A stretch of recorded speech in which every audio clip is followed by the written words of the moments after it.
17, les affirmations, perspective, parallélisme, probabilité.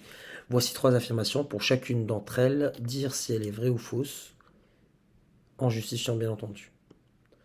Première question, voici un assemblage de 4 cubes identiques représentés en perspective cavalière. La vue de droite est représentée par le dessin ci-dessous. Imaginez-vous que vous êtes là. Avec votre regard, vous voyez ça. Vous voyez en effet ces deux faces-là, mais vous voyez aussi celle-là. Donc l'affirmation, elle est fausse pour la première. Ça ressemblerait plutôt à ça à votre vue. Vous verrez c'est la face. Celle-là, on va les numéroter. La 1, la 2, mais également la 3. Voilà ce que vous obtiendrez en regardant de droite. Un dessin peut servir ici de justification. Pour la question 2, on considère le schéma ci-dessous qui n'est pas à l'échelle. ON égale 6 cm. Donc de O à N, ici, c'est 6 cm. Donc naturellement, puisque là j'ai un codage rouge, de là à là, c'est également 6 cm. J'en déduis immédiatement que SO, c'est 12 cm. Par ailleurs, SU, c'est 5 cm. Donc là, j'ai 5 cm. UD, c'est 6 cm. Ainsi, naturellement, logiquement, les points étant alignés, SD égale à 11 cm. Et on affirme que les droites NU et OD sont parallèles. Donc NU et OD. Donc OD, je vais la tracer pour voir ce dont il est question, pour bien visualiser la configuration Thalès, qui est clairement en jeu ici. Voilà. Je vais pas me casser la tête. Je vois que la réciproque de Thalès peut m'être utile. Donc ce que je vais faire, je vais l'appliquer. D'abord, je vérifie les conditions. Est-ce que j'ai les points SNO d'une part et SUD qui sont alignés dans le même ordre? En effet. Donc les points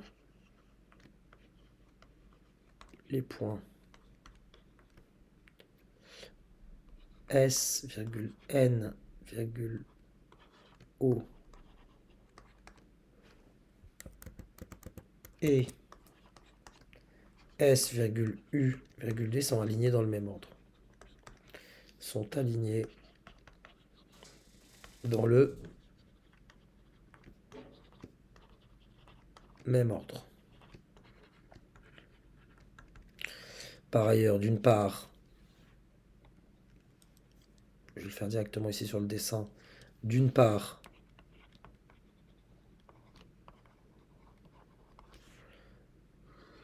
SN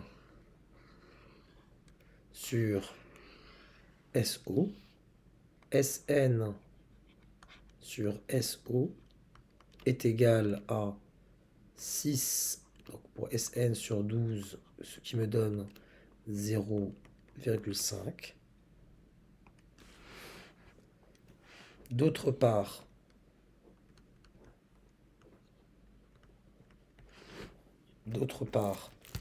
SU sur SD, donc SU sur SD est égal à 5 sur 11. 5 sur 11, on voit bien que c'est pas 0,5.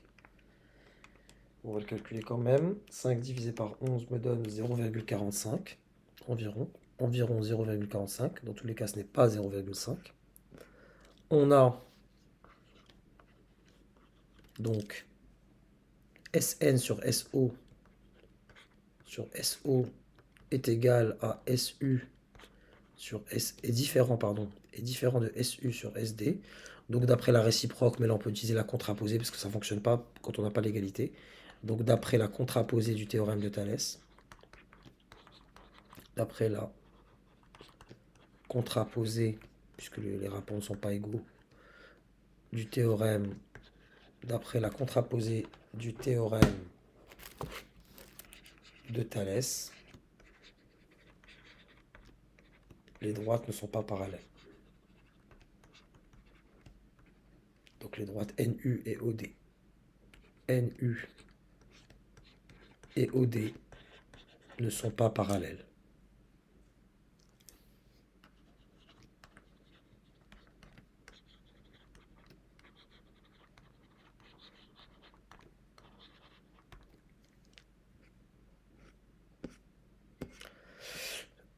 Question 3. On considère deux expériences aléatoires. Dans la première expérience, on tire une boule dans une urne opaque et on annonce sa couleur. Dans l'urne, il y a 4 boules rouges, donc j'ai 4 rouges. J'ai 6 bleus. Et j'en tire une. Dans la seconde, on lance un dé non truqué avec la face numérotée de 1 à 6 et on lance là le nombre qui apparaît sur la face du dessus. Exercice classique, hein. Expérience classique, pardon. Affirmation 3. La probabilité d'obtenir une boule bleue dans l'urne est supérieure à la probabilité d'obtenir un nombre pair avec le dé. Une boule bleue dans l'urne de la première expérience, une boule bleue, j'en ai 6 sur un total de 10. Donc la proba est égale à 0,6. Ici, c'est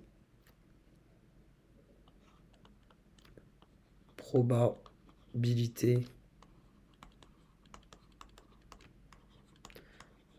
d'obtenir une boule bleue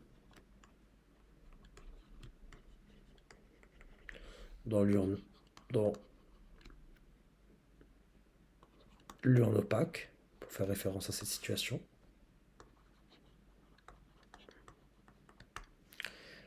Et on doit comparer cette probabilité à la probabilité d'obtenir un nombre pair avec le dé. Les nombres pairs, il y en a combien? Donc prenez votre dé, vous avez le 2, le 4 et le 6 qui sont pairs, donc il y a 3 nombres pairs sur un total de 6. Donc ça fait 3 sur 6 pour obtenir un nombre pair, ça fait 0,5. Je passe par l'écriture décimale pour comparer plus simplement. Donc ça, c'est la proba d'obtenir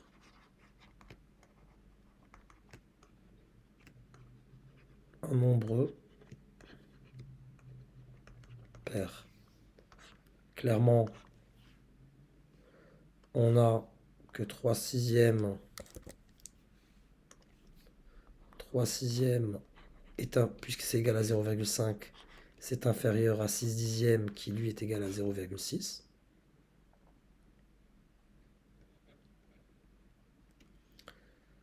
Donc, l'affirmation est vraie. J'ai plus de chances d'obtenir une boule bleue que d'obtenir un nombre pair.